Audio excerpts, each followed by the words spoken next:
कि बैलेंसेज को टैली नहीं होने के जितने भी रीजन्स होते हैं उसको 3 कैटेगरी में बांट सकते हैं।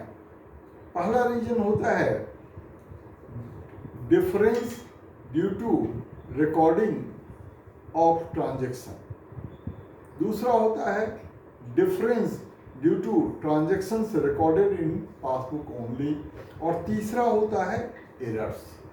अब timing, difference due to timing of recording के अंदर 2 रीजन होते हैं। पहला होता है cheque deposited but not yet clear या क्रेडिटेड, या बिल डिपॉजिटेड या cheque deposited but not yet clear, या दूसरा cheque issued but not presented for payment. अब कुछ ट्रांजैक्शन ऐसे होते हैं जो सिर्फ पासबुक में रिकॉर्ड होते हैं, कैशबुक में रिकॉर्ड नहीं किए जाते हैं, नहीं हुए होते हैं, तो इसकी वजह से दोनों में डिफरेंस आ जाता है।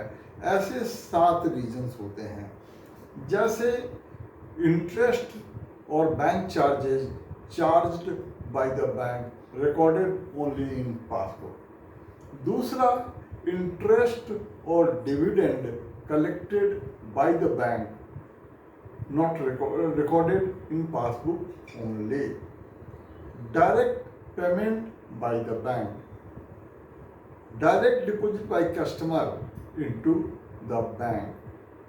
फिर ये कुछ ट्रांजेक्शन्स हैं जिसकी वजह से, जो कि कैश पासबुक में तो रिकॉर्ड होते हैं, कैशबुक में रिकॉर्ड नहीं होते हैं। और जो तीसरा रीजन है वो है एरर और ओमिशन।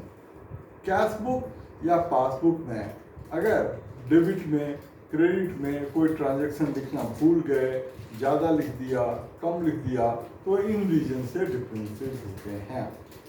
अब बैंक रिकंसिलिएशन स्टेटमेंट बनाने के 4 मेथड्स होते हैं।